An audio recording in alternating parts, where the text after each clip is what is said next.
Welcome everyone. आज हम बात करेंगे केमिस्ट्री के चैप्टर 1 में atomic mass, relative atomic mass और बहुत कुछ हम आज बात करेंगे। उम्मीद करूँगा आप सभी लोग आज मेरे साथ कोऑपरेट करेंगे और वीडियो के एंड तक बने रहेंगे हमारे इस लेक्चर में। तो एटॉमिक मास और रिलेटिव एटॉमिक मास, इन दोनों में क्या डिफरेंस है, इसके बारे में हम अभी बात करने जा रहे हैं। बहुत लोग ये सोचते हैं कि एटॉमिक मास और relative atomic mass are kind of same thing, but there is a difference between atomic mass and relative atomic mass. क्या डिफरेंस है? तो सबसे पहले इनका डेफिनेशन हम थोड़ा देख लेते हैं, क्या है इसका। एटॉमिक मास हम कैसे निकालते हैं, या फिर एटॉमिक मास होता क्या है। एटॉमिक मास एक्चुअली कोई भी एलिमेंट, ठीक है, अब उस एलिमेंट के कुछ ना कुछ आइसोटोप्स होते हैं, ठीक है। तो उस एलिमेंट के आइसोटोप्स का जो वेट है, मास है, जो भी बोलो, ठीक है, उनका हम एवरेज करते हैं, जिसको हम कहते हैं वेटेड एवरेज। अब weighted average is not like our normal average. हम जैसे नॉर्मल एवरेज करते हैं वैसा नहीं है, थोड़ा डिफरेंट टाइप का है। कैसा? जैसे कि आप, अगर आपको मैं एग्जांपल देके समझाऊं, जैसे कि क्लोरीन, ठीक है। अगर मैं क्लोरीन एलिमेंट की बात करूं, तो क्लोरीन एलिमेंट में दो आइसोटोप्स हैं, ठीक है। इसके एटम में दो आइसोटोप्स हैं, क्लोरीन के दो आइसोटोप्स हैं, ठीक है। पहला Cl35, जो आप पढ़ चुके ऑलरेडी, Cl37, ठीक है। यह क्लास 9th की बातें हैं कि Cl35 एटम होता है और Cl37 का एटम होता है। अब इनका एबंडेंस भी आपको पता होना चाहिए कि नेचर में ये 75% पाया जाता है और ये 25% पाया जाता है। अब वेटेड एवरेज कैसे निकालते हैं वो देखो। वेटेड एवरेज, वेटेड एवरेज कैसे निकालते हैं? Percentage into 35 plus percentage into 35, मतलब 75% के साथ इसका जो, जिस एटम का जितना एबंडेंस है उसके साथ उसका मल्टीप्लिकेशन किया जाता है। जैसे कि देखो, क्लोरीन 35 का एबंडेंस है 75%, तो 75% ऑफ 35 प्लस, अब देखो 25% एबंडेंस है क्लोरीन 37 का, तो 25% ऑफ 37। अब अगर प्लस करोगे तो यहाँ पर 75% ऑफ 35 को डिवाइड करोगे तो हो जाता है 26.25, और ये 25 करोगे तो 9.25 है ना। हाँ, इसके बाद यहाँ पर 0, यहाँ पर 5, 35.5। So this is your weighted average and this is nothing but the atomic mass of your chlorine element, ठीक है। तो किसी भी एलिमेंट का जो एटॉमिक मास होता है वो कुछ इस प्रकार से निकाला जाता है। अब तुम बोलोगे भाई फिर रिलेटिव एटॉमिक मास क्या होता है, मतलब उसका क्या फंडा है? उसका फंडा ये है कि उसको एक्चुअली इस मेथड से नहीं निकाला जाता। रिलेटिव एटॉमिक मास कुछ और ही है। तो इसका डेफिनेशन में हमने लिखा, mass of an atom calculated relatively using A standard atom of known और असाइंड एटॉमिक मास। तो रिलेटिव एटॉमिक मास क्या, मतलब कैसे किया जाता है इसको? तो रिलेटिव एटॉमिक मास होता कब है कि हमें एक, कोई भी एटम का अगर हमें मास कैलकुलेट करना है तो हम क्या करते हैं, हम एक स्टैंडर्ड एटम को असाइन करते हैं। स्टैंडर्ड एटम मतलब क्या? जैसे कि आपने पढ़ा है स्टैंडर्ड यूनिट, ऐसा यूनिट, ठीक है ना। तो ऐसा यूनिट मतलब क्या, कि ऐसा एक यूनिट जो पूरा यूनिवर्स इसको क्या करेगा, अपनाएगा, ठीक है। स्टैंडर्ड है सबके लिए, ठीक है। तो ऐसा यूनिट जो है ये सबसे स्टैंडर्ड है, मतलब ये सबके लिए यूनिवर्सल है। अगर कोई भी चीज़ मेजर कर रहा है तो वो हमेशा उसको मीटर में ही मेजर करेगा, क्योंकि ये स्टैंडर्ड यूनिट माना जाता है। जस्ट लाइक दैट कि स्टैंडर्ड एटमिक सेट किया गया है, कि सपोज हाइड्रोजन को सेट कर दिया गया है स्टैंडर्ड एटम। तो अभी हाइड्रोजन के जो मास है कितना है, 1। अब इस 1 के रेस्पेक्ट में हमारे जितने भी अदर एटम्स होंगे उनका मास निकाला जाएगा, ठीक है। तो सबसे पहले यहाँ पर आपको ये जानना होगा कि पहले कौन कौन से एलिमेंट को असाइन किया गया था in as a standard atom to measure the atomic mass, जिसको हम कहते हैं रिलेटिव एटॉमिक मास। ठीक है, बिकॉज किसी एक और एलिमेंट के रेस्पेक्ट में उनके रिलेटिव में हमने एटॉमिक मास को निकाला, तो इसलिए ये रिलेटिव एटॉमिक मास कहलाता है। ठीक है, जैसे कि mass of the given element by mass of hydrogen. तो यहाँ पर क्या है, ऐसे आपका एटॉमिक मास निकाला जाता है कि हाइड्रोजन के रेस्पेक्ट में उसका एटॉमिक मास कितना है उस एलिमेंट का। ठीक है, तो इसीलिए यहाँ पर क्या होता है, यहाँ पर आपका ये प्रोसेस और ये प्रोसेस टोटली डिफरेंट है और इनका मीनिंग भी बहुत ज़्यादा डिफरेंट है। इसके बारे में ज़्यादा हम डेप्थ में बात नहीं करेंगे, बिकॉज ये आपका ज़्यादा इम्पोर्टेंस नहीं देगा। ठीक है, इम्पोर्टेंस नहीं है इसका ज़्यादा, इसलिए हम ज़्यादा इसमें बात नहीं कर रहे हैं। अब देखिएगा कि हाँ, सबसे पहले आपका हाइड्रोजन को सिलेक्ट किया गया था। ठीक है, एज ए स्टैंडर्ड। इसके बाद हाइड्रोजन के बाद कौन आया, ऑक्सीजन को सिलेक्ट किया गया। ठीक है, एज ए स्टैंडर्ड। फिर अब जाके आपका कार्बन 12, ठीक है, को सिलेक्ट किया गया, was chosen as a standard atom। ठीक है, तो पहले लोग हाइड्रोजन के रिलेटिव में दूसरे एलिमेंट्स का मास निकालते थे, फिर इसमें बहुत सारा आर्ग्यूमेंट हुआ। ठीक है, आर्ग्यूमेंट होने के बाद इसको हटा दिया गया, फिर ऑक्सीजन को लाया गया। फिर ऑक्सीजन के टाइम पर भी आर्ग्यूमेंट्स हुए, लोगों ने इनकार किया कि भाई ऑक्सीजन से नहीं हो रहा, फिर ऑक्सीजन को भी हटा दिया गया। एंड एट द लास्ट अभी के लिए हमारा कार्बन को असाइन किया गया एज ए स्टैंडर्ड एटम, और हम कार्बन के एक एटम के मास के रेस्पेक्ट में दूसरे एटम्स के मास को हम निकालते हैं, इसलिए इसको कहा जाता है रिलेटिव एटॉमिक मास। ठीक है, अभी तक आपने जितने भी मासेस पढ़े हैं, जैसे मैग्नीशियम का मास कितना होता है 24, तो ये जो 24 है ये आपका रिलेटिव एटॉमिक मास है, एक्चुअल एटॉमिक मास नहीं है। एक्चुअल एटॉमिक मास कभी भी होल नंबर नहीं होता। Actual atomic mass always in decimal और इन फ्रैक्शन होता है, आप चेक कर सकते हैं चाहे तो। जैसे कि हाइड्रोजन का एक्चुअल मास 1.008 यू होता है, यूनिफाइड मास, या फिर AMU भी कह सकते हैं या फिर डेल्टन भी कह सकते हैं। ठीक है, तो अभी मैं लिख देता हूँ इसको, तो आपको याद रहेगा। ठीक है, इसके बाद देखिए नंबर 2 पॉइंट,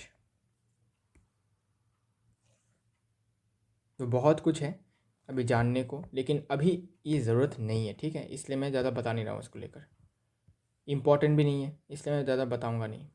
अगर इम्पॉर्टेंट होता तो मैं बताता ज़रूर, लेकिन बिकॉज इम्पॉर्टेंट ज़्यादा नहीं है तो बताकर कोई टाइम वेस्ट मुझे नहीं करना है। ठीक है, फिर नंबर 2 पॉइंट देखिएगा। तो नंबर 2 पॉइंट मैंने बताया अभी कि एटॉमिक मास हमेशा आपका डेसिमल या फिर फ्रैक्शन में होता है। ठीक है, atomic mass value is always in fraction और डेसिमल, या तो फ्रैक्शन में होगा या डेसिमल में होगा। ठीक है, और रिलेटिव एटॉमिक मास का वैल्यू हमेशा होल नंबर में होता है। Sorry, its value is always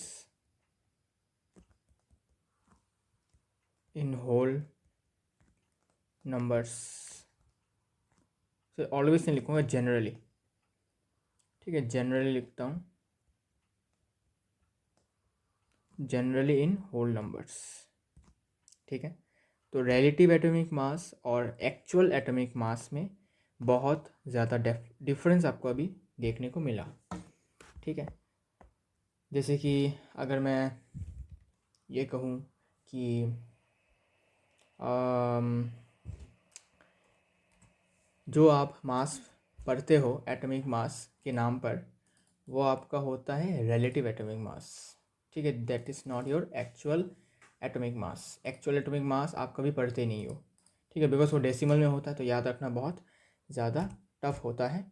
इसलिए आप लोगों को हमेशा रिलेटिव एटॉमिक मास को ही सिखाया जाता है। ठीक है, जो कि आपका होल नंबर में होता है। ठीक है, आप गूगल में सर्च कर सकते हो कि what is the actual atomic mass of first 20 elements. ठीक है, जो आप पढ़ते हो, तो हाइड्रोजन का 1.008, हीलियम का 4.003। ठीक है, ऐसे ही सल्फ़र का 32.07। तो ये आपके एटॉमिक मास है। ठीक है, और रिलेटिव एटॉमिक मास होगा तो सिर्फ और सिर्फ 32। ठीक है, नो पॉइंट, सिर्फ होल नंबर रहेगा, जनरली होल नंबर रहता है। ठीक है, अच्छा, इसके बाद देखिएगा थर्ड पॉइंट, इसका जो यूनिट है, इसका यूनिट है आपका यूनिफाइड मास। यूनिफाइड मास इसे हम स्मॉल यू से लिखते हैं, या फिर डेल्टन भी लिखते हैं, कैपिटल डी ए, या फिर AMU भी लिखते हैं, एटॉमिक मास यूनिट। ठीक है, atomic mass unit, atomic mass unit, जिसको हम शॉर्टकट में लिखते हैं AMU। ठीक है, और अगर मैं रिलेटिव एटॉमिक मास की बात करूं, तो क्योंकि वो रेशियो है, किस किस का रेशियो, मास और मास का ही रेशियो होता है वो। ठीक है, मास बाय मास का ही रेशियो होता है, इसीलिए इस पर आपको ज़्यादा मतलब यूनिट नहीं देखने को मिलता।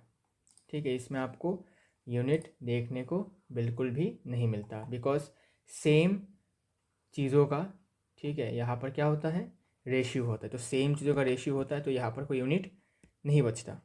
तो it is unitless as well as dimensionless भी लिख सकते हो, यूनिटलेस एंड डायमेंशनलेस। ठीक है, अब मैं आपको कुछ एग्जांपल्स दे देता हूँ जिससे आपको समझ में आएगा। जैसे कि फॉर एग्ज़ाम्पल, अगर मैं हाइड्रोजन का मास, रिलेटिव एटॉमिक मास की बात करूं, तो वो होगा 1U या फिर 1 डेल्टन। क्या मैंने सही लिखा? नहीं, क्योंकि अभी मैंने बताया कि रिलेटिव एटॉमिक मास का कोई यूनिट नहीं होता। अगर वो आप यूनिट लिख रहे हो तो it is your fault, unit नहीं होता। ठीक है, फिर भी बहुत लोग यूनिट लिखते हैं। ठीक है, तो इसको आई गेस अपनाया गया है। ठीक है, कि यूनिट लिख सकते हैं, लेकिन एक्चुअल में यूनिट लिखना गलत है। ठीक है, क्योंकि बिकॉज हम जो पढ़ रहे हैं वो सारे के सारे रिलेटिव एटॉमिक मास है, एक्चुअल एटॉमिक मास नहीं है। तो हाइड्रोजन का 1, हीलियम का कितना होता है बताओ, 4, फिर लिथियम का कितना होगा, 7। ठीक है, तो ऐसे करते करते करते ये जाता है। अब अगर मैं बात करता हूँ एटॉमिक मास ऑफ हाइड्रोजन का, ठीक है, तो वो होता है 1.003 यूनिफाइड मास। फिर अगर मैं बात करता हूँ आर्गन का, तो आर्गन का यूनिफाइड मास, सॉरी एटॉमिक मास है 39.95, 39.95 यूनिफाइड मास, या फिर डाल्टन भी लिख सकते हैं। ठीक है, सो नाउ आपको समझ में आ गया होगा कि डिफरेंस है रिलेटिव एटॉमिक मास और एटॉमिक मास के बीच में, बहुत ज़्यादा डिफरेंस है यहाँ पर।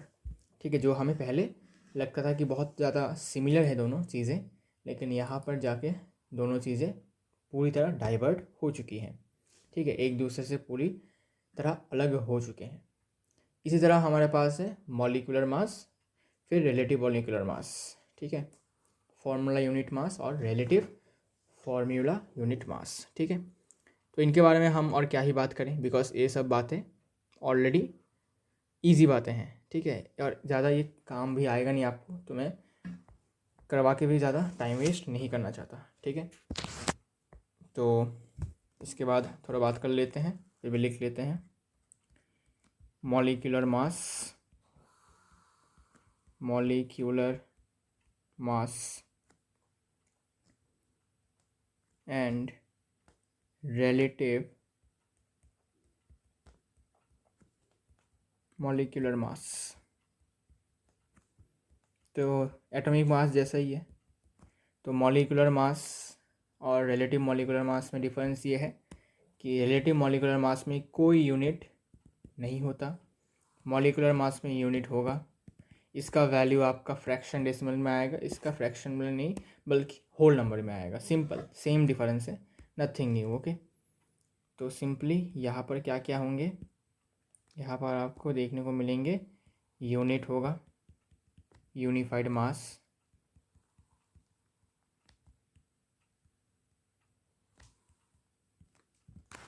और इसका कोई यूनिट ही नहीं है, ठीक है,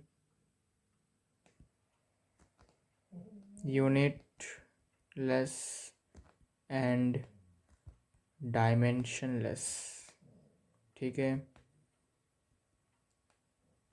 और इसका वैल्यू या तो फ्रैक्शन में आएगा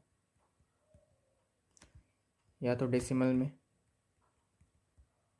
एग्जांपल दूंगा, ठीक है, और इसका वैल्यू हमेशा होल नंबर में जनरली, ठीक है, जनरली इसका वैल्यू होल नंबर्स में ही होता है, ठीक है।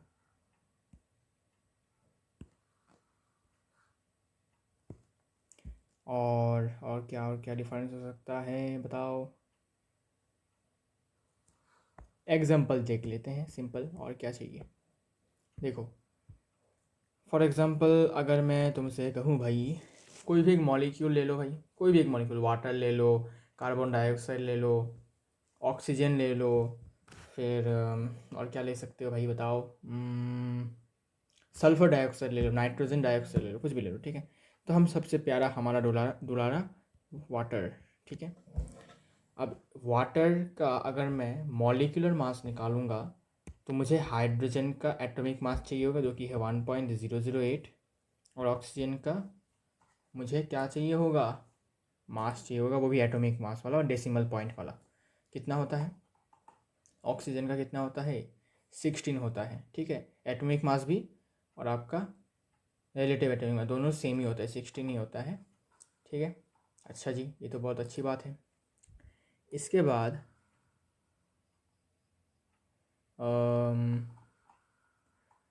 इसके बाद हाँ, तो मल्टीप्लिकेशन करने के बाद हमारा आंसर कुछ ना कुछ आएगा, ठीक है।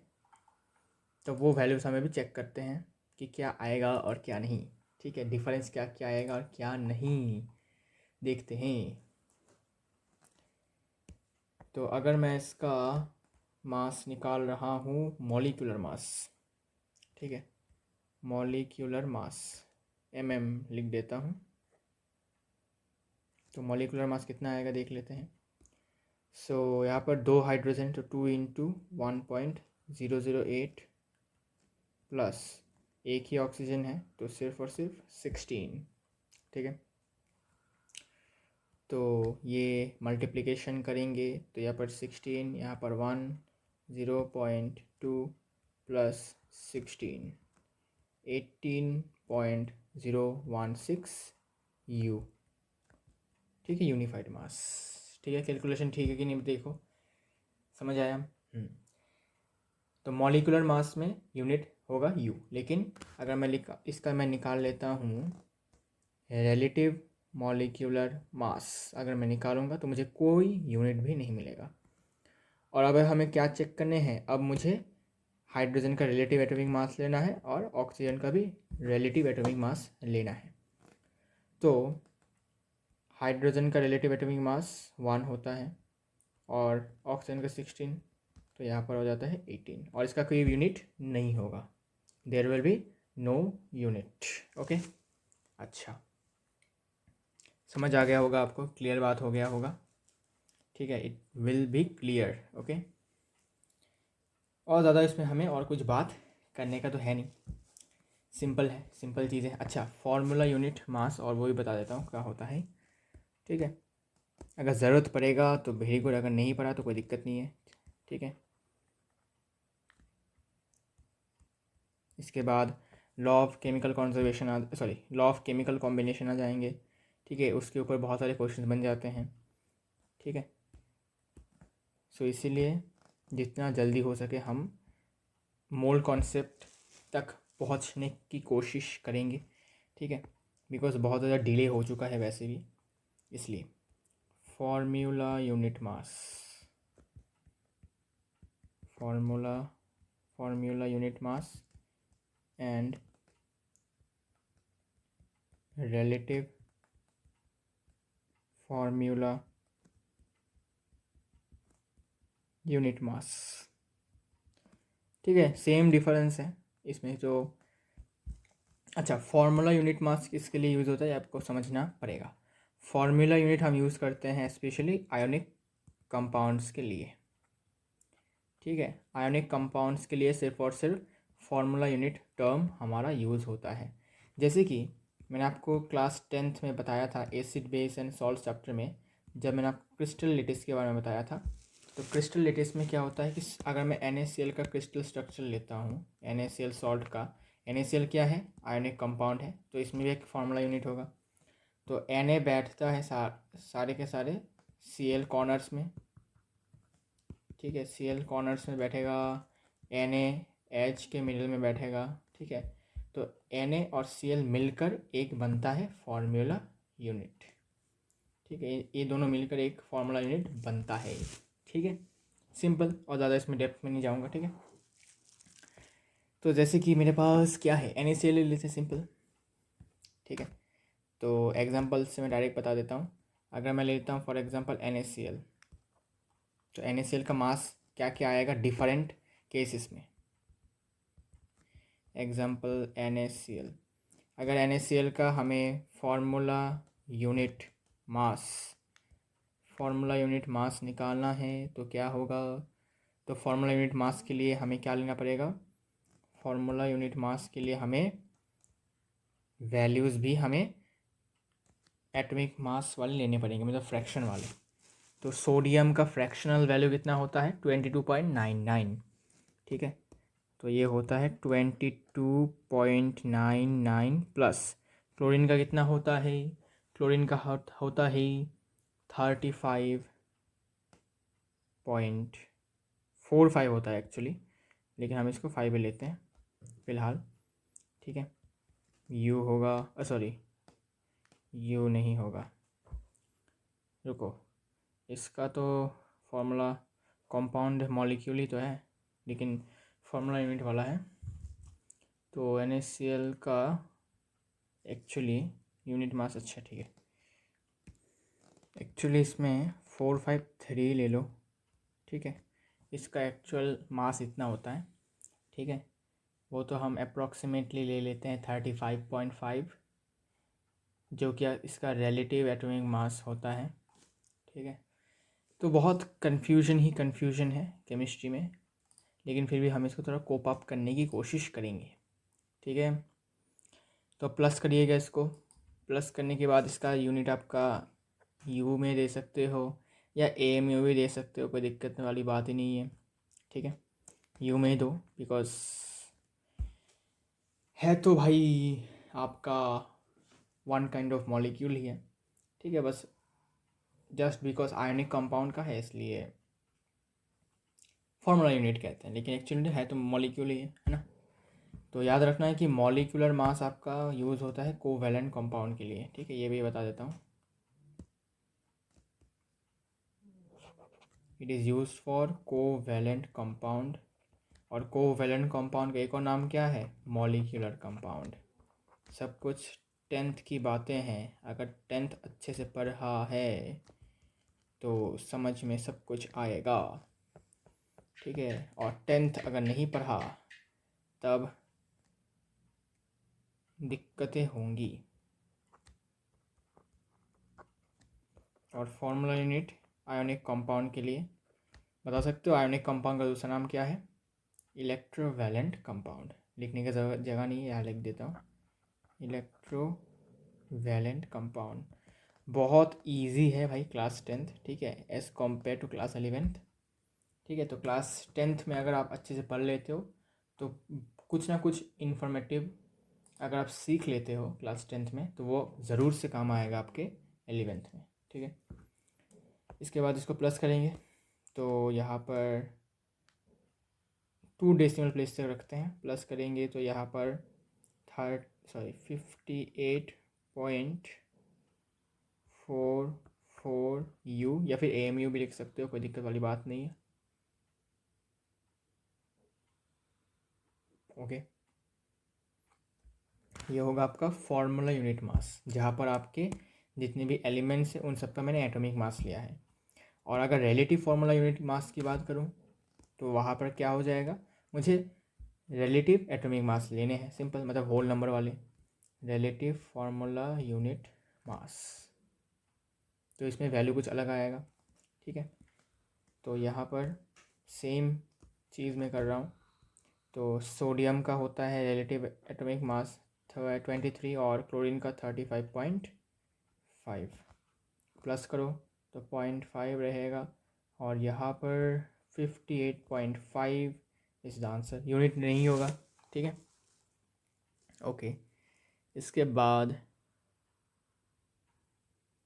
क्या करना है बताओ? इसके बाद ये तो हो गया फार्मूला यूनिट मास और रिलेटिव फार्मूला यूनिट मास के बारे में बातचीत। अब भाई साहब बोरिंग लग रहा होगा थोड़ा बहुत, तो अब हम शुरू करते हैं अपना interesting topic, laws of chemical combination. बहुत इंटरेस्टिंग बात है, बहुत इंटरेस्टिंग टॉपिक भी है। ठीक है, तो हम अभी इन सब पर थोड़ा सा नज़र देते हैं। इसका कलर थोड़ा सा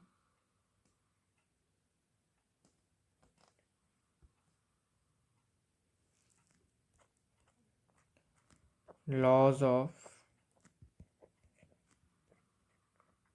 केमिकल कॉम्बिनेशन, बहुत सारे लॉज हैं, हर एक लॉ को आपको अच्छे से पढ़ना है, समझना है।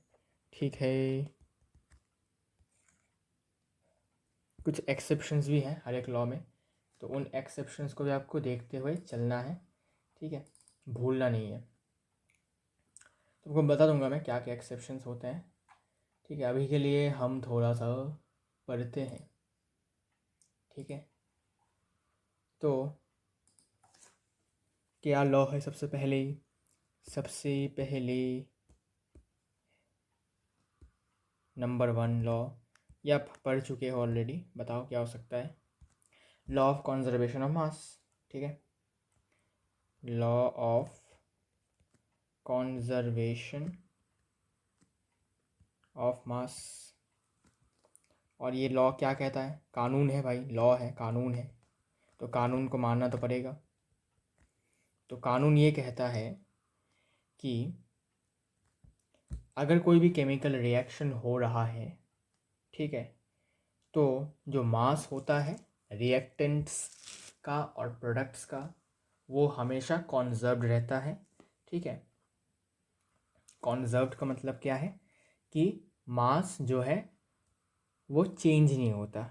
मास ऐसा नहीं कि मास बढ़ जाएगा, मास घट जाएगा, ऐसा नहीं, मास जो है वो कांस्टेंट रहता है इन ए केमिकल रिएक्शन। ठीक है, और इसमें एक बात है कि हमें ये जो है एक्सेप्शन है कि न्यूक्लियर रिएक्शन में ये ट्रू नहीं बैठता। ठीक है, नहीं बैठेगा। क्यों नहीं बैठेगा? बैठता क्यों नहीं है न्यूक्लियर रिएक्शन में? बिकॉज न्यूक्लियर रिएक्शन में अगर आप पढ़ते हो कि E = mc², इसका मतलब जो m है वो होता है E/c², मतलब मास आपका कन्वर्ट हो रहा है एनर्जी में। तो यहाँ पर आपका जो मास है वो कॉन्जर्व्ड नहीं हो पा रहा है। ठीक है, मास जो है यहाँ पर चेंज, कम हो जा रहा है, यूटिलाइज हो रहा है। ठीक है, मतलब मास यहाँ पर कांस्टेंट नहीं है। तो ये वाला केस आपको याद रखना है। ठीक है, तो ये आपका यहाँ पर एक एक्सेप्शन बन जाता है तो जब भी आप पढ़ोगे इस लॉ को तो ये एक्सेप्शन ज़रूर से दिमाग में याद रखना कि क्यों ऐसा होता है। ठीक है, law of conservation of mass में ये वाला एक्सेप्शन आपका दिमाग में याद होना चाहिए। ठीक है, और एक बात कि ये मतलब यहाँ से आपका कभी कभी क्वेश्चन में सवाल पूछे जाते हैं। ठीक है, मतलब इन ही यू कैन से एक्सेप्शन या फिर लिमिटेशन से।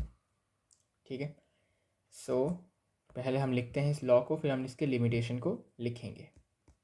ठीक है, तो ये लॉ क्या कहता है कि in simple chemical reaction, simple मतलब जो एकदम आराम से हो जा रहे हैं, सिंपल है, कोई न्यूक्लियर रिएक्शन नहीं है, तो उनमें ये लॉ आपका एकदम बटर की तरह ये वर्क करता है, मक्खन की तरह। ठीक है, smooth like butter. Okay, in simple chemical reactions mass of reactants and mass of products always remain the same। ठीक है, और ये भी लिखो that is mass is neither created nor destroyed in a simple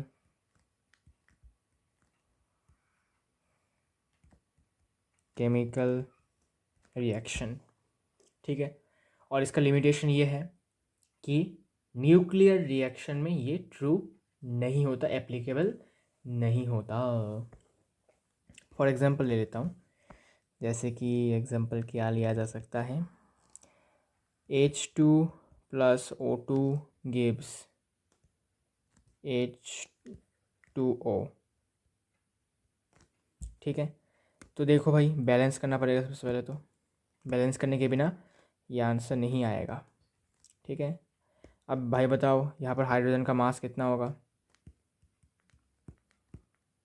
क्या हो गया ये, हाइड्रोजन का मास यहाँ पर कितना है, 2 इंटू हाइड्रोजन का मास कितना होता है, अच्छा 4 हो जाता है डायरेक्ट, 4 इंटू 1 तो कितना हो गया, यहाँ पर डायरेक्ट 4 लिख देता हूँ, 4 ग्राम भी लिख सकते हो। ठीक है, 4 ग्राम मान लेते हैं।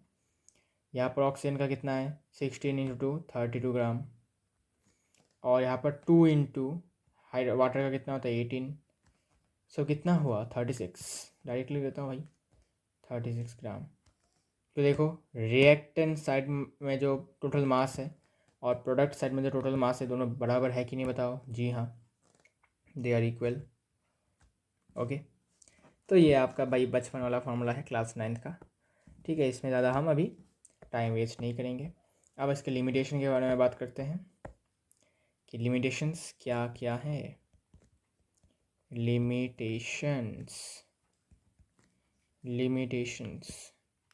लिमिटेशन में बताया मैंने कि न्यूक्लियर रिएक्शन में ये एप्लीकेबल नहीं है, तो लिखो not applicable in nuclear reactions.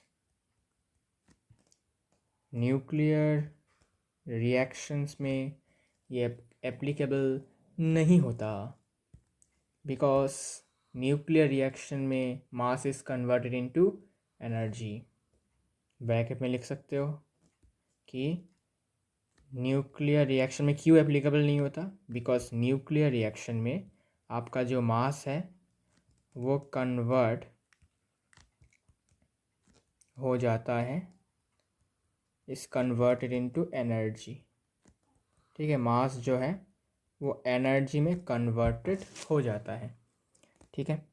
It is like delta of E equals to delta of M C square, ठीक है। तो जो मास है वो आपका एनर्जी में कन्वर्ट हो जाता है, इसीलिए मास यहाँ पर कंजर्व्ड नहीं है, and that's why this is not applicable, this law is not applicable here, ठीक है। इसके बाद सेकेंड लॉ में हम आते हैं, जो कि फिर से आपका क्लास 9th का ही है, that is law of constant या फिर डेफिनेट प्रोपोर्शन। उससे पहले ये लॉ किसने दिया था, कब दिया था, वो भी लिख लो साथ ही साथ, okay. It is I guess given in 1780 I guess 1789, और ये दिया किसने था, ठीक है, proposed by proposed by Antony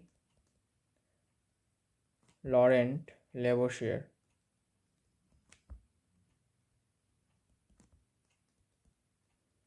ठीक है। एंटोनी लॉरेंट लेवोशियर ने इसको दिया था हमको, ठीक है, हमें दिया। और कब प्रपोज किया, 1789, ठीक है। 1789 को ये हुआ, ठीक है, ठीक है, ठीक है, ये बातें कर ली है। इसके बाद एक और लॉ, सेकंड लॉ,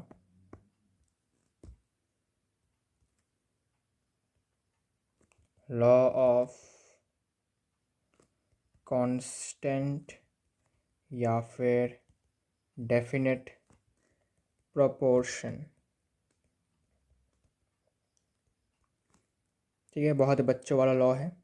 क्या कहता है कि अगर कोई भी कंपाउंड, कोई भी केमिकल कंपाउंड, ठीक है, नो मैटर कि आपने उसको कहाँ से कलेक्ट किया है, उसमें जो एलिमेंट्स कॉम्बाइंड हो, मतलब कॉम्बाइंड है बाय सम फिक्स्ड रेशियो या फिर प्रोपोर्शन बाय मास से, उन सारे एलिमेंट्स में कोई बदलाव नहीं होगा, रेशियो में कोई बदलाव नहीं होगा अगर आप किसी दूसरे सोर्स से सेम का केमिकल कंपाउंड को आप कलेक्ट करते हो। फॉर एग्जांपल जैसे कि पानी, वाटर, H2O, अगर आप टैप वाटर से लेते हो, बिस्लरी लेते हो, ग्राउंड वाटर लेते हो, सी वाटर लेते हो, फिर क्या सकते हैं, फिर बोतल का पानी, बॉटल वाटर, फिर आपका शावर का वाटर, ठीक है, जो भी लेना है ले लो भाई। लेकिन इन सब में जहाँ से भी सोर्स अलग अलग होगा तो कोई फ़र्क नहीं पड़ता, सोर्स यहाँ पर अलग अलग है। कहीं समुंदर का पानी, कहीं मिट्टी का पानी, कोई बोतल का पानी ले रहा है, कोई बिस्लरी का पानी ले रहा है, कोई शावर का पानी, कोई टैप वाटर ले रहा है। लेकिन इन सब में एक ही बात कॉमन ये है कि तुमको जो केमिकल कंपाउंड मिलेगा वो तुमको H2O ही मिलेगा। और यहाँ पर जो एलिमेंट्स हैं उनका मास रेशियो कितना है, मास रेशियो है 2:16, 1:8। ये 1:8 ही रहेगा, नो मैटर व्हाट आपका सोर्स क्या है कंपाउंड को कलेक्ट करने का, ठीक है। तो ये तो आपको समझ में आ ही गया होगा, बहुत इजी है, ये तो आपके दिमाग में घुस गया होगा क्लास 9th में ही, ठीक है। अब इसको दिया किसने है, मतलब किसने इसको प्रपोज किया, किसने दिया हमको, जिससे कि हम पढ़ रहे हैं इसको अभी। तो इट इज़ प्रपोज्ड बाय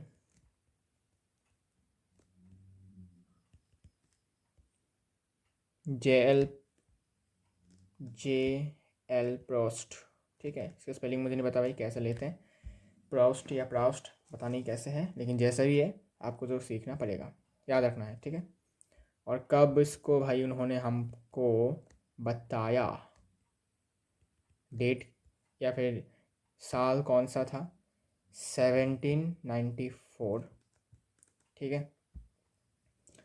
1794, या कुछ कुछ जगह पर 1799 भी लिखा हुआ है।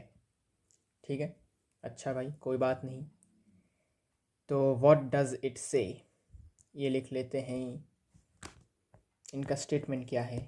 ठीक है, तो a chemical compound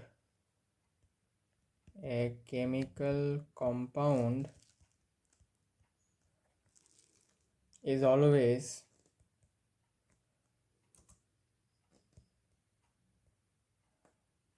always found to be made up of the same chemicals combined together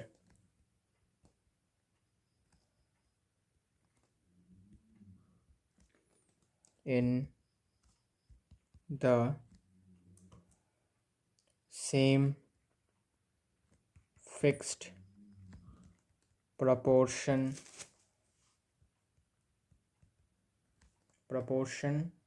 by mass। ठीक है,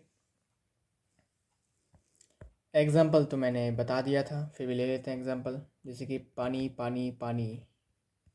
ठीक है, पानी आप जहाँ से भी लें, ठीक है, एक्सपेरिमेंट करके पानी बनाइए या जैसे भी करिए, पानी में हाइड्रोजन और ऑक्सीजन का मास का रेशियो हमेशा 1:8 ही होता है। कैसे, हाइड्रोजन 2 है, हाइड्रोजन का मास कितना है 1, और 2 हाइड्रोजन तो 2 होगा 2। ठीक है, इस 16 ऑक्सीजन का, तो कैंसिल हो जाकर 1:8। So the mass ratio will always remain 1:8 no matter what is the source. अब अगर हम इसके लिमिटेशंस के बारे में बात करें, तो लिमिटेशंस इसके 2 हैं। आपको दोनों ही लिमिटेशंस एकदम क्रिस्टल क्लियर हो जाने चाहिए। ठीक है, बिकॉज देखा जाए तो कॉम्पिटिटिव एग्ज़ाम्स में कभी कभी क्या होता है कि लिमिटेशन से ही लोग क्वेश्चन पूछते हैं, कि बिकॉज लॉ सबको पता होता है, लॉ सब पढ़ के आते हैं, तो वो चालाकी करते हैं कि वो लिमिटेशन से क्वेश्चंस पूछ देते हैं। और लिमिटेशंस बहुत लोग क्या करते हैं, नहीं पढ़ते हैं, स्किप कर देते हैं, सोचते हैं कि नहीं आएगा, और वहीं से ही उनका क्वेश्चन बनकर आ जाता है। तो इसके लिए हमें क्या करना है, हमें लिमिटेशंस को भी अच्छे से याद रखना है, हर एक लॉ का। अगर है तो याद रखो, अगर लिमिटेशंस नहीं है तो हमें याद रखने की ज़रूरत नहीं है। तो देखो ना, लिमिटेशंस क्या क्या हैं इसके बारे में। ठीक है, इसको हमने क्लास 9th में भी पढ़ा था, कांस्टेंट प्रोपोर्शन को। ठीक है, अब हमें न्यू क्या पढ़ना है, multiple proportion, reciprocal proportion, Gay Lussac's law of gases volume, और दूसरा है आपका एवोगाड्रोस वाला लॉ। ठीक है, एवोगाड्रोस लॉ भी है, एवोगाड्रोस हाइपोथेसिस भी है। ठीक है, तो बहुत कुछ है पढ़ने को। नाउ लिमिटेशंस की बात कर लेते हैं। जैसे कि मैंने यहाँ पर लिमिटेशंस की बात की थी, वैसे ही हम यहाँ पर भी लिमिटेशंस की बात करेंगे। नाउ सी, क्या लिमिटेशंस है।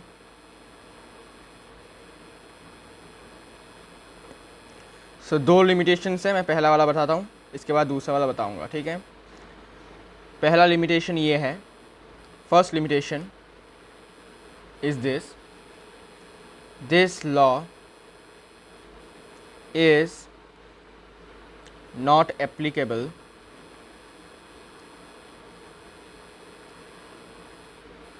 if an element has different isotopes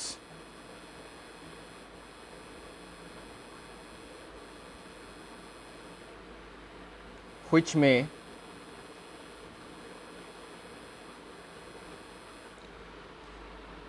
may be involved in the formation of the compound। इसका क्या मतलब है, the formation of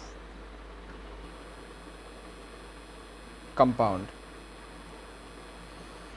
जैसे कि हमें ये पता है कि according to the law of constant proportion या फिर डेफिनेट प्रोपोर्शन, कोई भी ऑब्जेक्ट, ठीक है, जिसे हम कंपाउंड बोलते हैं अभी केमिस्ट्री के भाषा से, तो कोई भी कंपाउंड तुम उसको कहीं से भी ले लो, कहीं से भी उठा लो, कहीं से भी तुम उसको क्या करो, कलेक्ट करो, उसमें जो एलिमेंट्स एक दूसरे के साथ कंबाइन होकर रह रहे हैं in a fixed proportion by mass, वो प्रोपोर्शन बाय मास हमेशा फिक्स्ड रहता है, no matter what source you have taken that compound.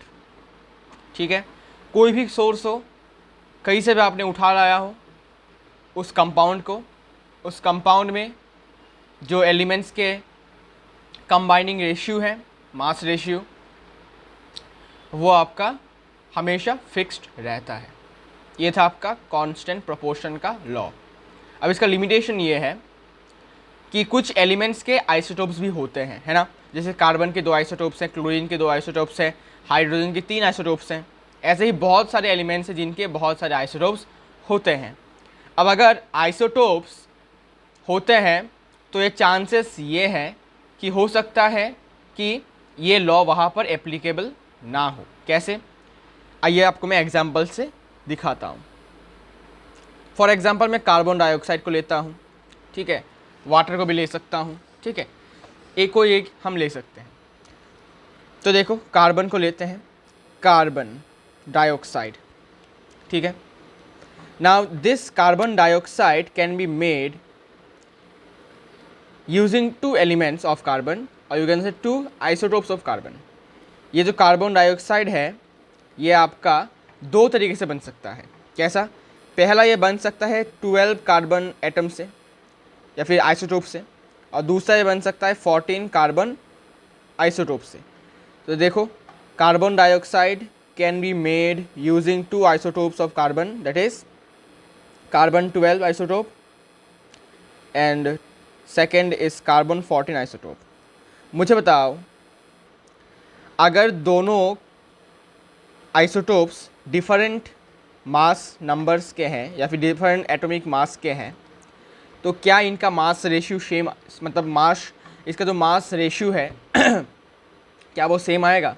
इसका मास रेशियो सेम नहीं आएगा।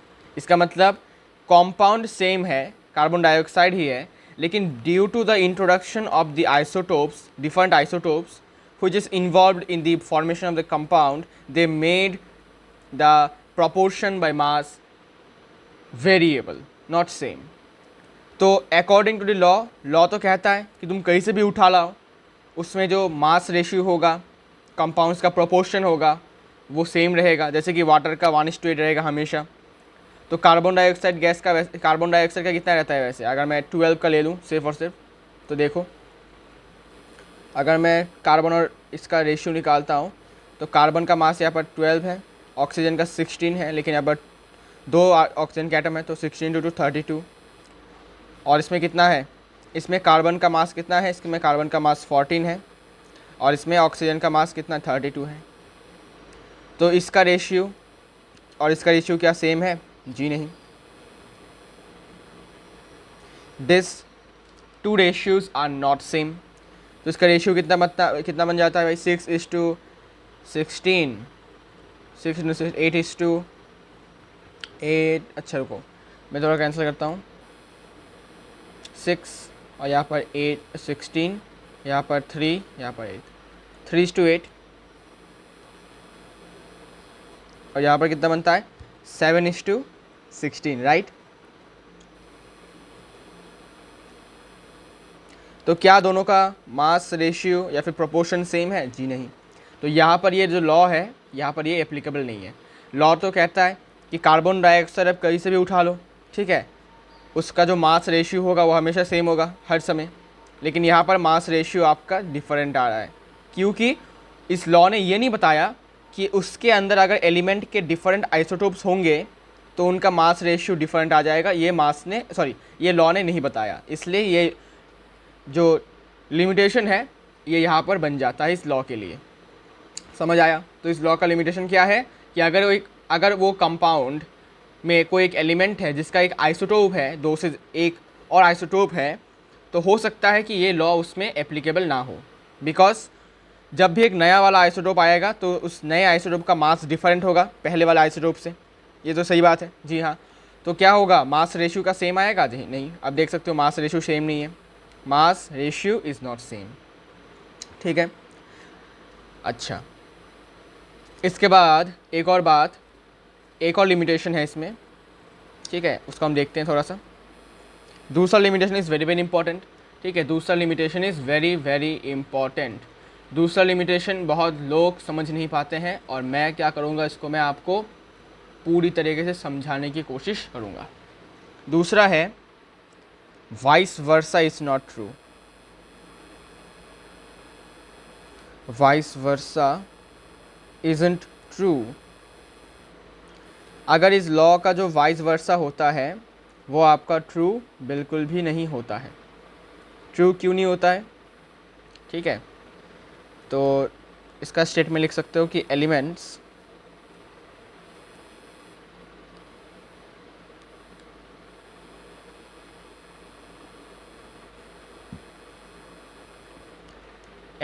may combine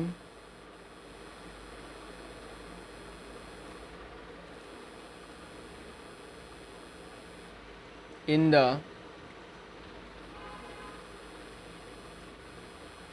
same mass ratio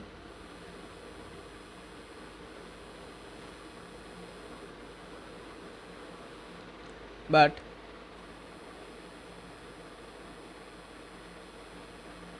compounds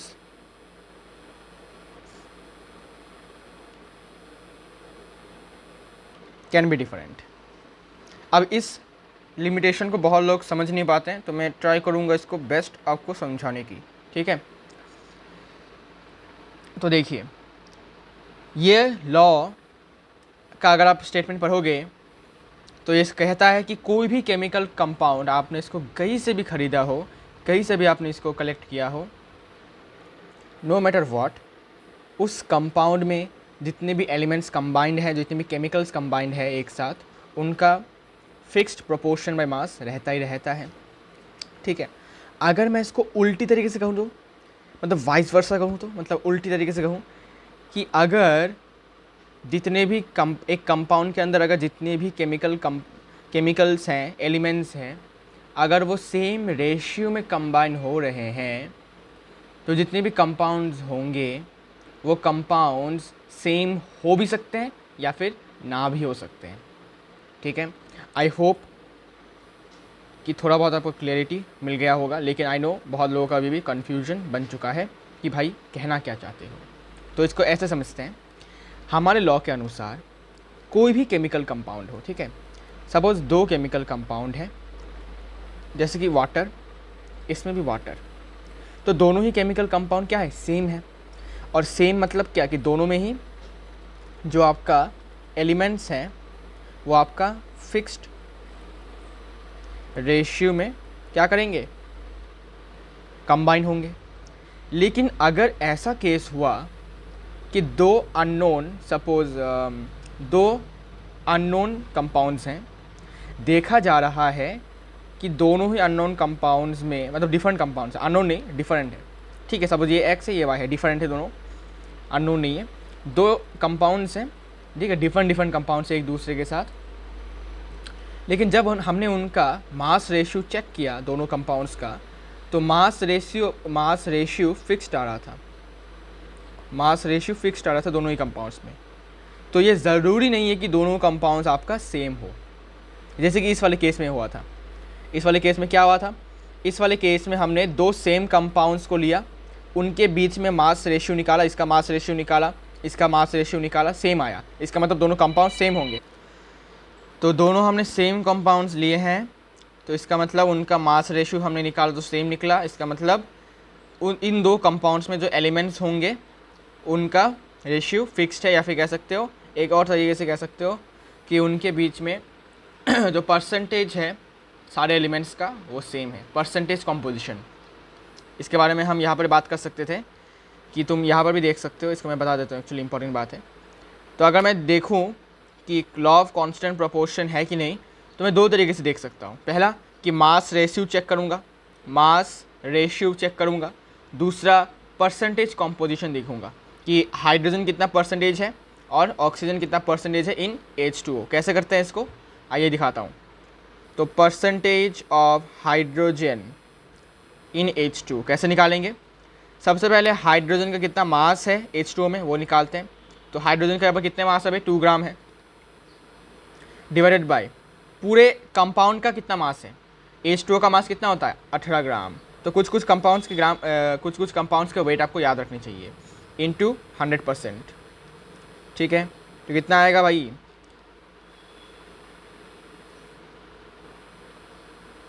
11.11%।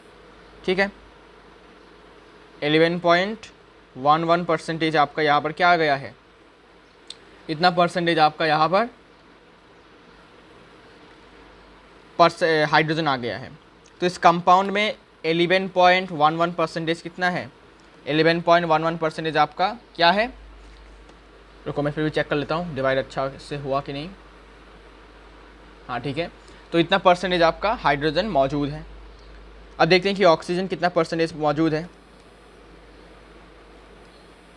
Percentage of oxygen in water, oxygen का मास कितना है भाई, एक ही एटम है तो मास होगा 16 ग्राम्स, और टोटल वाटर का मास 18 ग्राम्स इंटू 100।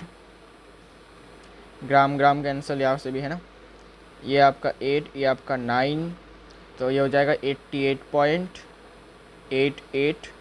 ठीक है, इसको 89 भी लिख सकते हैं अप्रॉक्सीमेटली, इतना परसेंटेज। ठीक है, तो ये जो परसेंटेजेस हैं हाइड्रोजन और ऑक्सीजन के इन वाटर, ये हमेशा फिक्स्ड रहेंगे। ठीक है, आप कहीं से भी पानी उठा लो, ठीक है, टैप वाटर हो या फिर आपने किसी केमिकल रिएक्शन में पानी प्रोड्यूस किया हो, या फिर आप बारिश रेन वाटर भी ले सकते हैं, बोतल का पानी भी ले सकते हैं। ठीक है, कुएं का पानी भी ले सकते हैं, इसके बाद समुद्र का पानी भी ले सकते हैं, इसके बाद कहीं से भी पानी ले सकते हैं। तो अगर आप देखेंगे कि उसमें हाइड्रोजन कितना परसेंटेज है और ऑक्सीजन कितना परसेंटेज है, वो हमेशा आपको 11.11 मिलेगा और ऑक्सीजन का 88.89% ही मिलेगा। ठीक है, ऐसे भी आप लॉ ऑफ कांस्टेंट प्रोपोर्शन को आप प्रूफ कर सकते हैं कि भाई एक लॉ ऑफ कांस्टेंट प्रोपोर्शन को फॉलो कर रहा है। तो परसेंटेजेस निकाल के भी आप कर सकते हैं। ठीक है, तो देखो यहाँ पर फिर से हम लौट आए हैं, यहाँ पर फिर से हम समझने की कोशिश करते हैं। एलिमेंट्स में combine in the same ratio, same mass ratio, but compounds can be different. तो लिमिटेशन दूसरा ये है कि हो सकता है हमने दो सेम कंपाउंड्स लिए हैं, तो मैं इसको लिख के बताता हूँ।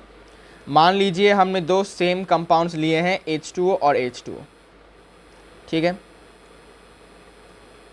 अब मुझे बताओ दोनों सेम कंपाउंड्स हैं, तो जाहिर सी बात है इसमें जो आपके मास रेशियो बनेंगे या फिर परसेंटेजेस बनेंगे वो सेम होगा।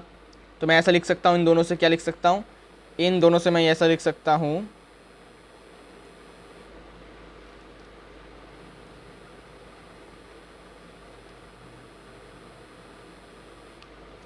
इन दोनों से मैं ये बात लिख सकता हूँ कि परसेंटेज या फिर मास रेशियो सेम रहेगा, percentages of all the elements remain same.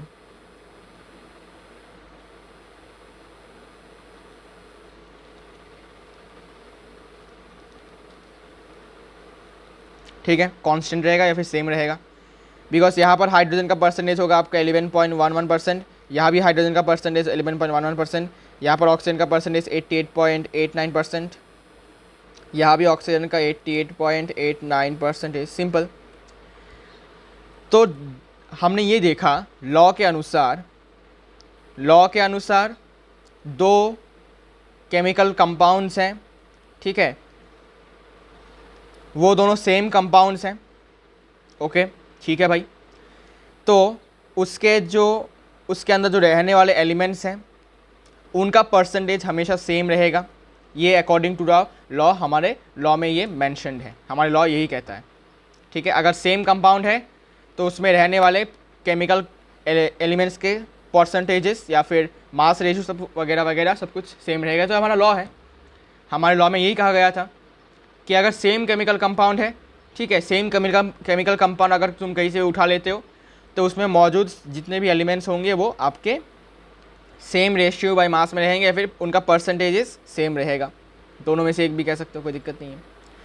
अब इसका मैं अगर उल्टा करूँ, उल्टा मतलब क्या अगर मैं ऐसा कहूँ कि भाई हमने दो कंपाउंड्स उठाए हैं, दोनों बिल्कुल अलग अलग कंपाउंड्स हैं, ठीक है, दोनों बिल्कुल अलग अलग कंपाउंड्स हैं, और हमने ये देखा कि दोनों कंपाउंड्स बिल्कुल अलग अलग हैं, लेकिन उनके अंदर जो जितने भी आपके एलिमेंट्स हैं उनका जो परसेंटेजेस है, ठीक है, या फिर कह सकते हो उनका जो मास रेशियो है वो बिल्कुल सेम आ रहा है दोनों कंपाउंड्स में, ठीक है।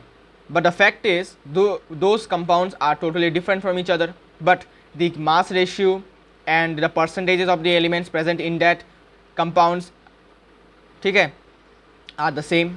तो मैं ऐसा क्या कह सकता हूँ कि इसका वाइस वर्सा ट्रू होगा, कि वाइस वर्सा अगर मैं ऐसा कहूँ कि देखो भाई दो कंपाउंड्स हैं, हमें नहीं पता वो सेम है कि डिफरेंट है, उन दोनों का मास रेशियो सेम है दोनों में ही, तो क्या दोनों कंपाउंड सेम होंगे? तो आंसर होगा नो। क्यों नहीं? बिकॉज अगर तुम गौर से देखोगे तो मैं आपको दो एग्जांपल्स और लेके दिखाता हूँ, तब आपको समझ में आएगा मैं क्या कहना चाहता हूँ। तो हमने एक और कंपाउंड लिया है, ठीक है, एक और कंपाउंड लिया है C2H5OH, जिसको हम इथाइल अल्कोहल भी बोलते हैं या फिर IUPAC के अनुसार इथेनॉल कहते हैं। और दूसरा हमने कंपाउंड लिया है, क्या हुआ भाई, हाँ, दूसरा कंपाउंड हमने लिया है CH3OCH3, जिसको हम ईथर कहते हैं। तो ये आपका इथेनॉल है, ये आपका ईथर है, ठीक है। तो अब तक आपको कुछ भी मतलब सिमिलरिटी देखने को नहीं मिल रहा होगा, दोनों डिफरेंट चीज़ें हैं। लेकिन अगर मैं इसका मॉलिक्यूलर फार्मूला लिखूंगा तो इसका मॉलिक्यूलर फार्मूला बनता है C2H6O, इसका भी C2H6O। तो दोनों का ही मॉलिक्यूलर फार्मूला बिल्कुल चकाचक है, मतलब सेम टू सेम है, ठीक है, दोनों का ही मॉलिक्यूलर फार्मूला बिल्कुल चकाचक है, बिल्कुल सेम टू सेम है। अब मुझे बताओ क्या दोनों का जो मास परसेंटेज होगा या वगैरह वगैरह सब कुछ सेम होगा? क्या लगता है सेम होगा कि नहीं बताओ? जी हाँ, सेम तो होगा ही, सेम तो बिल्कुल होगा। तो अब मैं क्या करता हूँ, अब मैं इन दोनों का जो मास रेशियो है, इन दोनों के अंदर जो एलिमेंट्स है उन सब का मास रेशियो में निकालता हूँ या फिर परसेंटेजेस निकालता हूँ। तो देखो सेम आता है कि नहीं। देखो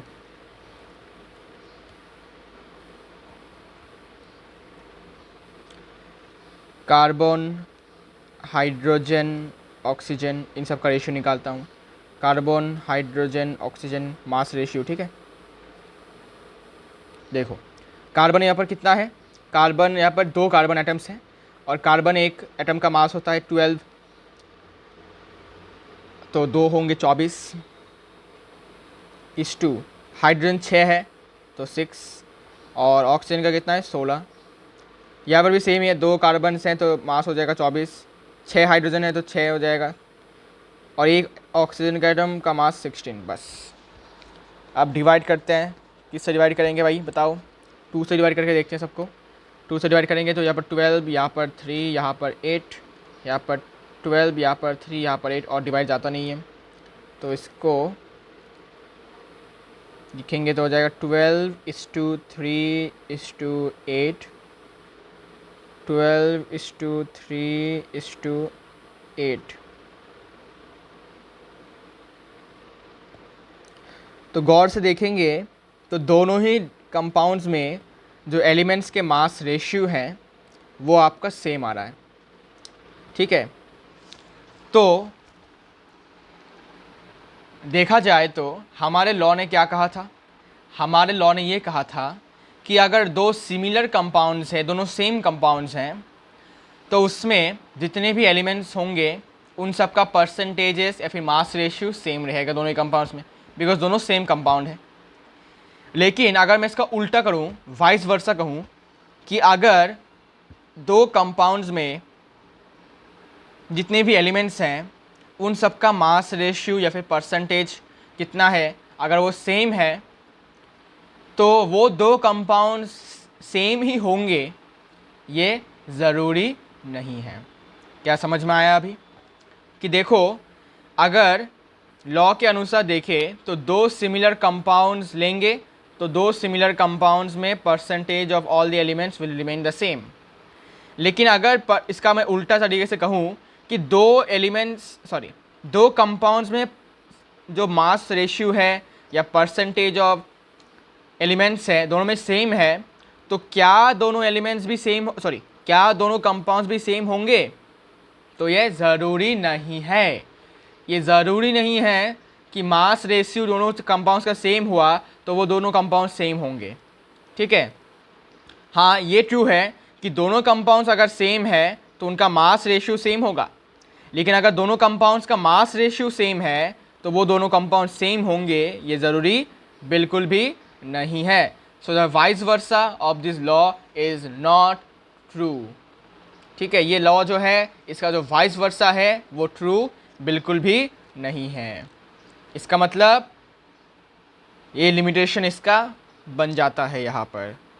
ठीक है, तो पहला लिमिटेशन था आइसोटोप के बारे में और दूसरा लिमिटेशन है आपका इसी के वाइस वर्सा के बारे में।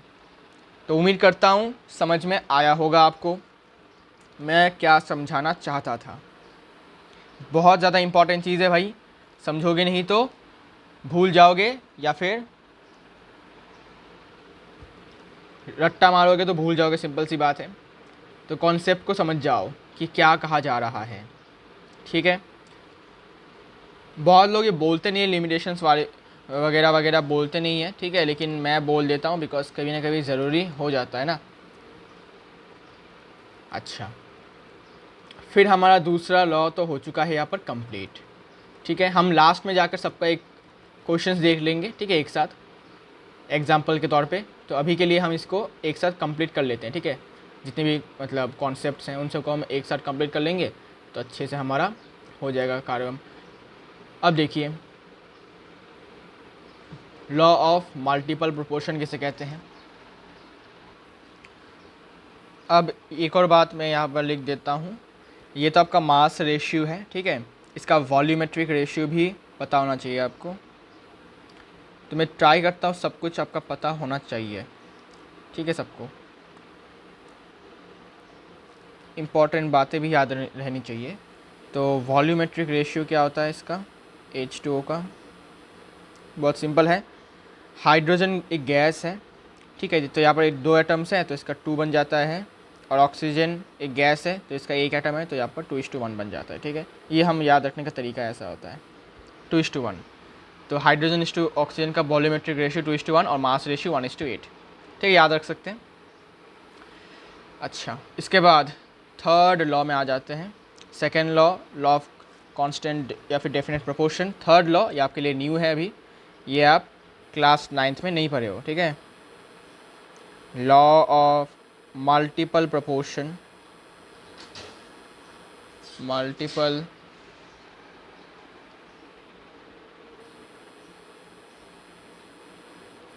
प्रोपोर्शन। तो क्या कहता है भाई ये multiple proportion?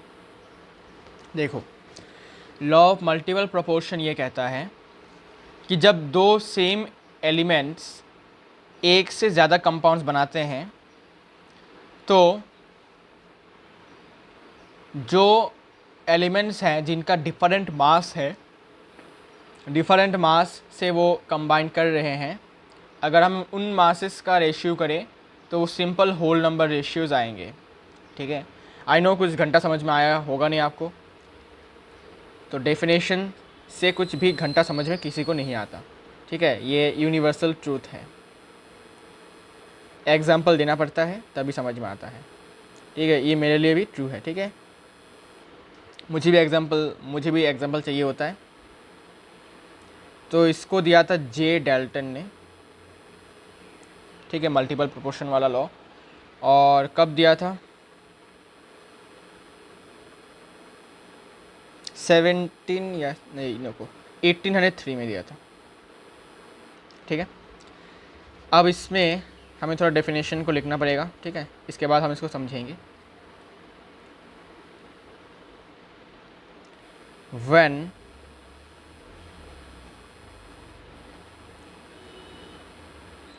when the same two elements form more than one compound,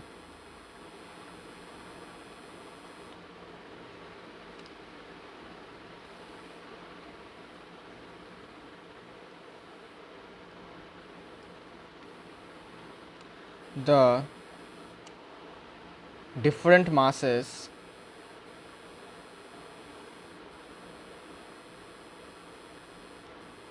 of one element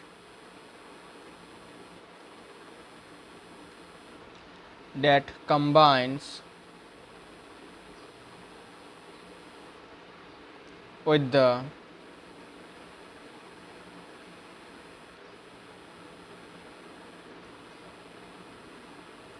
same mass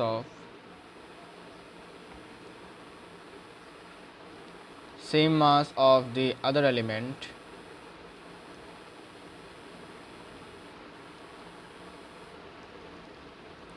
are in the ratio of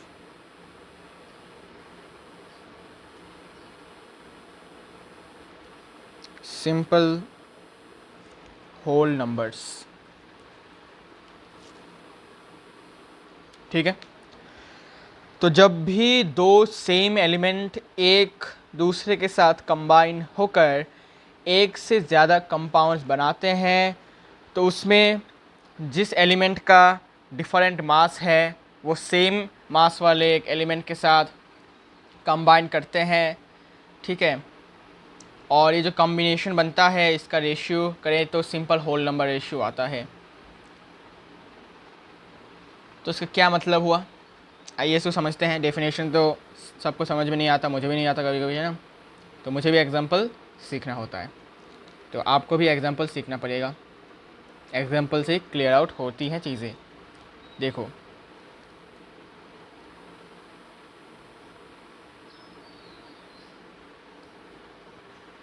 okay, suppose हमने दो एलिमेंट्स को लिया, सबसे कॉमन एलिमेंट्स हैं सपोज कार्बन और ऑक्सीजन। ठीक है, तो देखो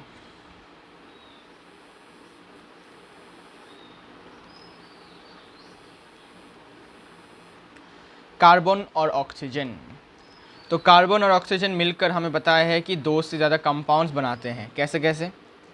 तो कार्बन और ऑक्सीजन मिलकर पहले बनाते हैं आपके कार्बन डाइऑक्साइड और दूसरा बना सकते हैं कार्बन मोनोऑक्साइड।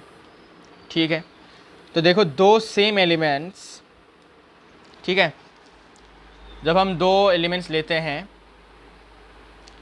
तो वही दो एलिमेंट्स आपके दो से ज़्यादा कंपाउंड्स बनाने में सक्षम है। ठीक है, अब हमें क्या करना है, इन दो कंपाउंड्स में कार्बन और ऑक्सीजन का मास रेशियो हमें पता लगाना होता है। ठीक है, देखिएगा, तो इसमें कार्बन इस टू ऑक्सीजन कितना होगा कार्बन डाइऑक्साइड में, और इसमें कितना होगा वो हम अभी निकालते हैं। देखो, तो कार्बन डाइऑक्साइड में कार्बन का मास है 12 ग्राम और ऑक्सीजन का मास है 32, मतलब 3:8। ओके, और कार्बन मोनोऑक्साइड में क्योंकि आपका ऑक्सीजन का एक ही एटम है तो यहाँ पर 16 हो जाएगा। ठीक है, अच्छा, अब ध्यान से सुनो, अकॉर्डिंग टू द लॉ, जब दो एलिमेंट्स कंबाइन करते हैं और वही दो एलिमेंट्स कंबाइन होकर दो से ज़्यादा कंपाउंड्स बनाते हैं, डिफरेंट कंपाउंड्स बनाते हैं, तो ये दोनों डिफरेंट कंपाउंड्स हैं।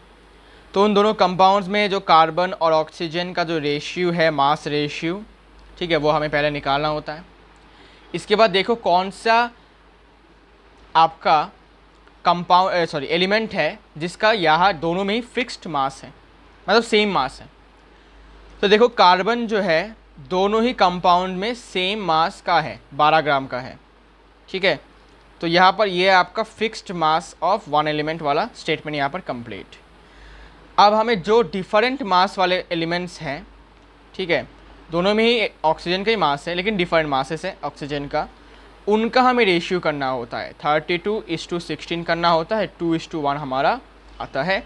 और इसी को कहा जाता है कि यही रेशियो आपको जो मिलेगा, यही जो रेशियो आपको मिलेगा ये आपका होल नंबर रेशियो मिलेगा, होल नंबर रेशियो मिलेगा। बस यही था लॉ, यही था लॉ। तो डेफिनेशन के मदद से आपको समझ में नहीं आएगा, लेकिन एग्जाम्पल के मदद से आपको समझ में आ रहा है कि दोनों कंपाउंड्स फॉर्म हुए, जिसका मास फिक्स्ड है उसको हटा दो, ठीक है, उसको मन में रखो, और जिन का मास अलग अलग है, सेम एलिमेंट होंगे, ठीक है, ऑक्सीजन का ही मास है दोनों, लेकिन डिफरेंट है, उनको आपको क्या करना है, उनका अगर आप रेशियो कर देते हो तो आपको सिंपल होल नंबर रेशियो मिलेगा। सिंपल होल नंबर रेशियो मतलब कोई डेसिमल में नहीं मिलेगा, कोई भी पॉइंट में नहीं मिलेगा। 2 भी एक होल नंबर है, 1 भी एक होल नंबर है, सिंपल होल नंबर रेशियो है, ठीक है, कोई पॉइंट नहीं मिलेगा। अच्छा, तो अब हमें क्या करना है, अब हमें बस देखना है, थोड़ा सा देखो,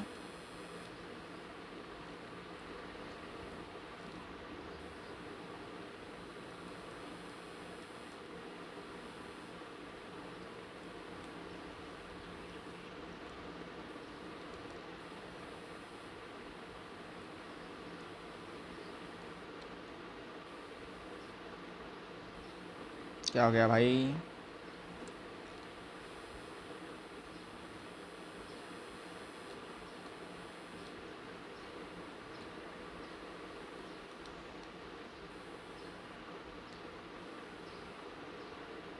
पता नहीं क्या हो रहा है,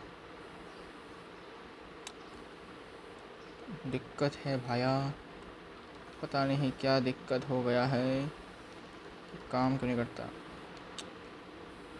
अब ठीक है, ओके, कोई बात नहीं। अब हमें क्या करना होगा, बस इनका रेशियो हमें करना है। तो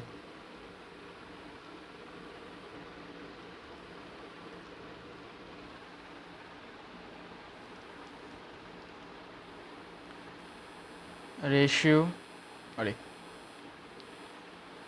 अच्छा लिख ही देते हैं, रेशियो ऑफ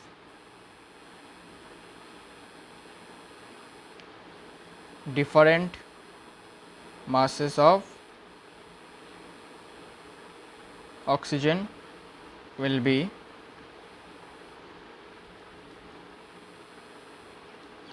यहाँ पर होगा 32:16, जो कि होगा 2:1, ठीक है। सो यही होता है आपका मल्टीपल प्रोपोर्शन वाला लॉ, यही कहता है एक्चुअली, ठीक है, मल्टीपल प्रोपोर्शन वाला लॉ यही कहता है। एक और एग्जांपल ले सकते हैं हम, जैसे कि वाटर का ले सकते हैं, मतलब हाइड्रोजन और ऑक्सीजन का ले सकते हैं। तो देखिएगा, हाइड्रोजन और ऑक्सीजन एक दोनों के साथ रिएक्ट करके हमें दो डिफरेंट एलिमेंट्स देते हैं। पहला है पानी, दूसरा है हाइड्रोजन पेरोक्साइड, ठीक है, जो सबसे ख़तरनाक चीज़ है भाई, ठीक है, टपक जाओगे अगर तुम पी लेते हो इसको। तो वाटर में और हाइड्रोजन पेरोक्साइड में हाइड्रोजन और ऑक्सीजन का मास रेशियो करते हैं। तो हाइड्रोजन का यहाँ पर 2 है और ऑक्सीजन का 16, यहाँ पर भी हाइड्रोजन का 2 है और यहाँ पर ऑक्सीजन का 32। तो देखो हाइड्रोजन का दोनों ही केसेस में क्या है, फिक्स्ड रेशियो है, तो ये आपका फिक्स्ड रेशियो हो जाएगा। और जिनके फिक्स्ड रेशियो नहीं है, डिफरेंट मतलब मासेस होंगे, उनका आपको रेशियो करना है, ठीक है। तो देखो यहाँ पर किसका रेशियो अलग अलग, सॉरी मास रेशियो अलग अलग आया था, 16 और यहाँ पर 32 आया था, तो डिफरेंट आया। तो इनका हमें अभी रेशियो करना है, वही होता है मल्टीपल प्रोपोर्शन। तो now it will be ratio अच्छा ये तो सेम लिखा है ना मैंने यहाँ पर, तो यही कॉपी कर लेता हूँ, बार बार लिखने की ज़रूरत क्या है भाई। इसको हम थोड़ा डुप्लीकेट करते हैं, कलर चेंज कर देंगे बस, रेड कलर दे, अच्छा रेड नहीं, येलो, अच्छा ग्रीन दे देते हैं, अच्छा ब्लू दे देते हैं, हाँ ये कलर ठीक है, येलो। तो इसके बाद यहाँ पर रेशियो क्या बन जाएगा भाई, रेशियो बन जाएगा 16:32, ठीक है, जो क्या आता है 1:2, सिंपल। ओके हो गया। इसके बाद हमारा ये हो गया लॉ ऑफ मल्टीपल प्रोपोर्शन, बहुत आसान है लॉ ऑफ मल्टीपल प्रोपोर्शन। क्या इसमें भी कुछ लिमिटेशंस हैं? जी हाँ, इसमें भी कुछ ना कुछ लिमिटेशंस ज़रूर हैं, लेकिन ये लिमिटेशन बहुत ही आसान लिमिटेशन, ये आपको समझ में आ जाएगा। लिमिटेशन ये है कि ऑर्गेनिक कंपाउंड्स में ये कभी कभी क्या हो जाता है, फेल हो जाता है, ठीक है। Organic compounds, to some organic compounds it fails. Okay, देखते हैं भाई क्या ऑर्गेनिक कंपाउंड्स है भाई। देखो limitations,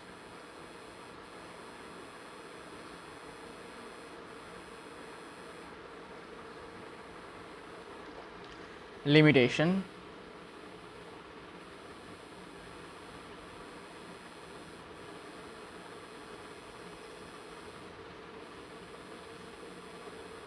the law fails when applied to some organic compounds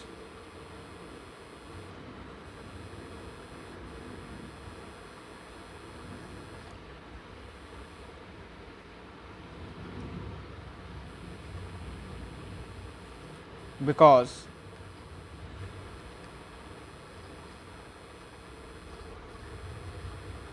organic compounds have carbon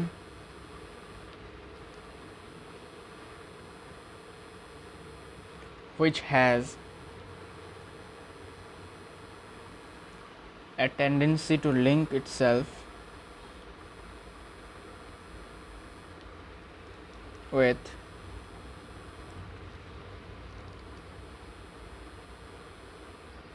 carbon atoms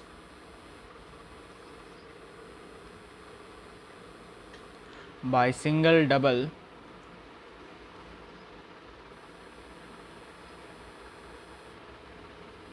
and triple bonds, ठीक है। तो ये इसका लिमिटेशन है कि कार्बन कुछ कुछ ऑर्गेनिक कंपाउंड्स होते हैं, ठीक है, उसमें ये एप्लीकेबल नहीं होता, बिकॉज ऑर्गेनिक कंपाउंड्स में कुछ कार्बन एटम्स होते हैं जिनका पास टेंडेंसी होता है कि वो खुद के साथ ही क्या करते हैं, लिंक करते हैं, बॉन्डिंग करते हैं, और वो सिंगल बॉन्ड भी हो सकता है, डबल बॉन्ड भी हो सकता है, और ट्रिपल बॉन्ड भी हो सकता है। एग्जाम्पल के तौर पर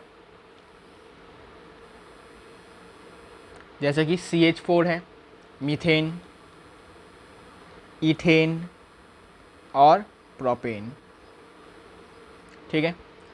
अब इसमें अगर मैं कार्बन और हाइड्रोजन का मास रेशियो करूं तो देखो कार्बन इस टू हाइड्रोजन, ठीक है, तो इसमें कार्बन का वेट कितना है 12, इसमें C2H6 में 24 और इसमें 36, इस टू। हाइड्रोजन का यहाँ 4, यहाँ पर 6, यहाँ पर 8, ठीक है। आप बोलोगे भाई यहाँ पर तो कोई फिक्स्ड रेशियो है नहीं, सॉरी फिक्स्ड मास है नहीं किसी एलिमेंट का, तो हमें फिक्स्ड मास बनाना पड़ता है बेटे, ठीक है, हमें फिक्स्ड मास बनाना पड़ता है। तो कौन से एलिमेंट का हमें फिक्स्ड मास बनाना है ये आप पर निर्भर करता है। आप किसी को भी बना सकते हो, आप कार्बन का जितने भी मासेस है उनको आप एक फिक्स्ड मास में कन्वर्ट कर सकते हो, या फिर हाइड्रोजन का कर सकते हो, किसका आसान होता है वो करो, ठीक है। तो देखो यहाँ पर जो है सारे के सारे 12 के मल्टीपल्स हैं, तो हम कार्बन के मास को फिक्स्ड बनाएंगे। कैसे बनाएंगे, इन सबको हम 12 कर देंगे।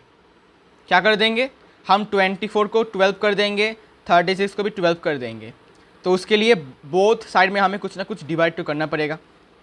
मुझे बताओ 24 को 12 बनाने के लिए हमें किससे डिवाइड करना पड़ेगा, हमें इसको 2 से डिवाइड करना पड़ेगा। तो बोथ साइड में हमें 2 से डिवाइड करना पड़ेगा। तो देखो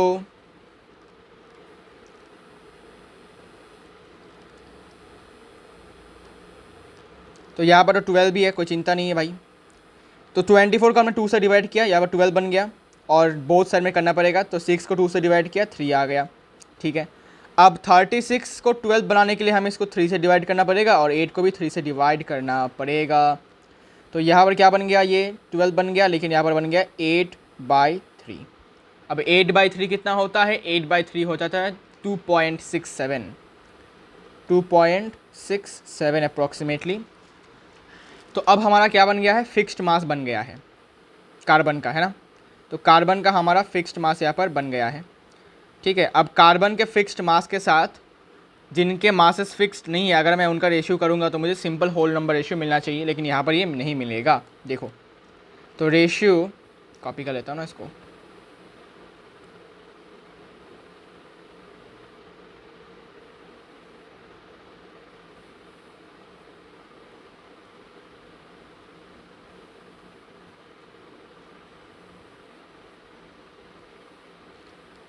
ratio of different masses of hydrogen होगा यहाँ पर।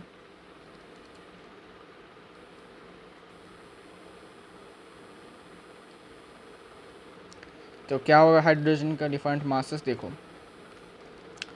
तो यहाँ पर हाइड्रोजन का डिफरेंट मास 4 है, यहाँ पर 3 है और यहाँ पर 2.67 है।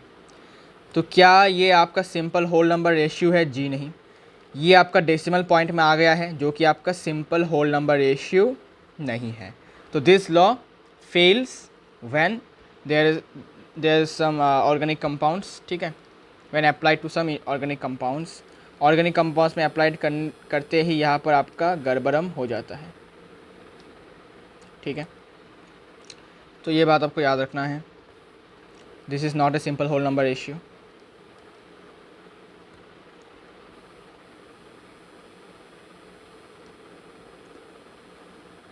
सिंपल होल नंबर रेशियो,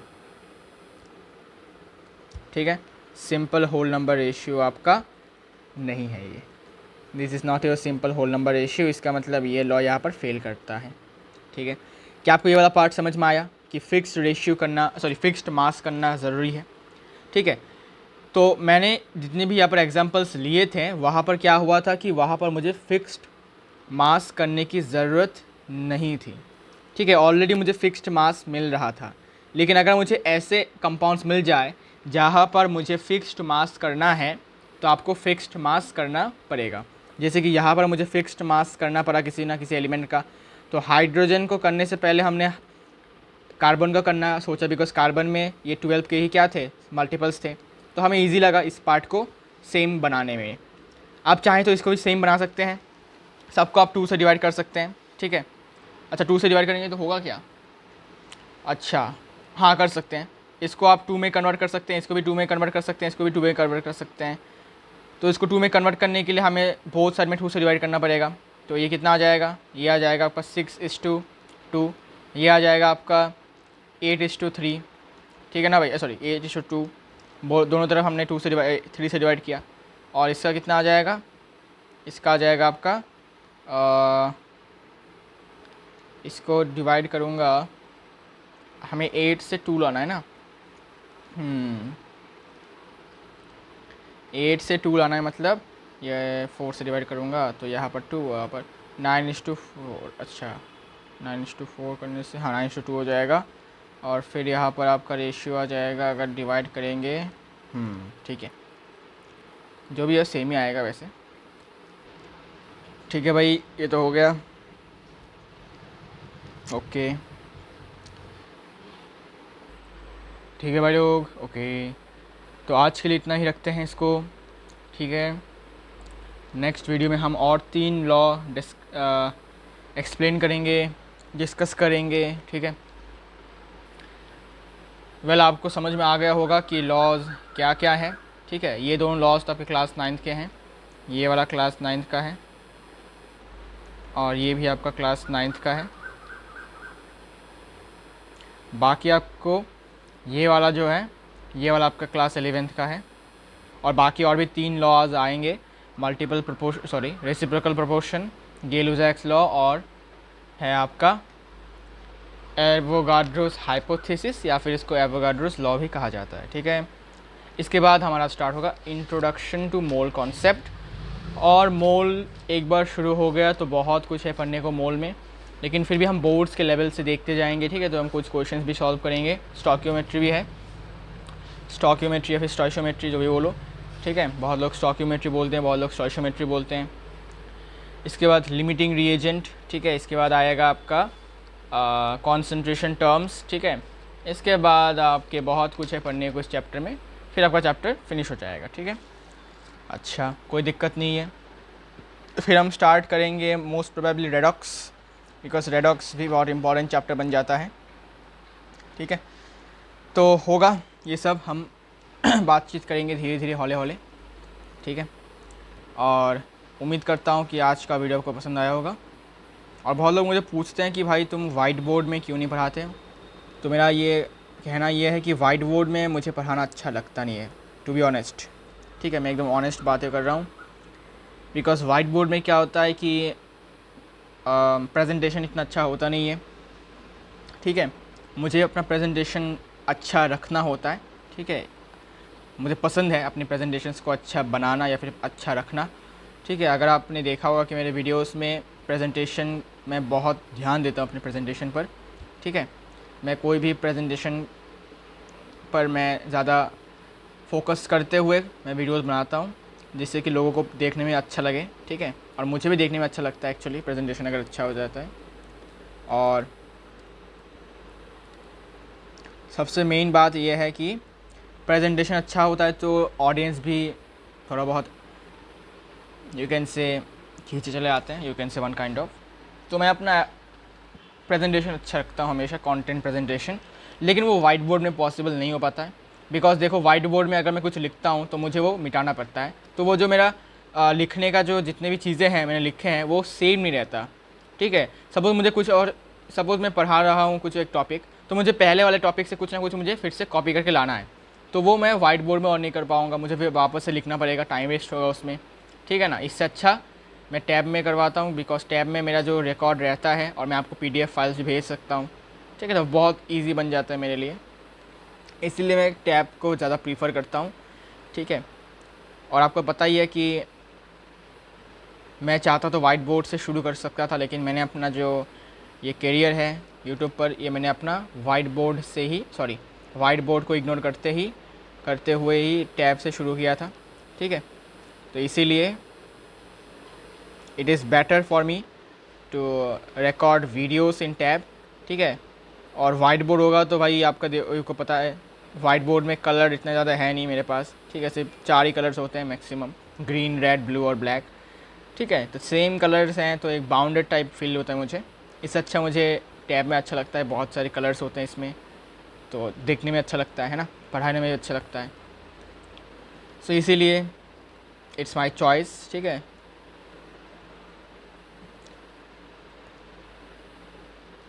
सो इसीलिए मैं वाइट बोर्ड पर ज़्यादा ध्यान देता नहीं हूँ, यही रीज़न है मेरा, ठीक है। तो आज के लिए इतना ही, मिलते हैं नेक्स्ट वीडियो में। हम नेक्स्ट वीडियो में और भी 3 लॉज के बारे में डिस्कस करेंगे, ठीक है। बाकी लॉज जितने भी उनमें कोई लिमिटेशंस नहीं है फ़िलहाल, तो आपको ज़्यादा याद रखने की ज़रूरत नहीं है।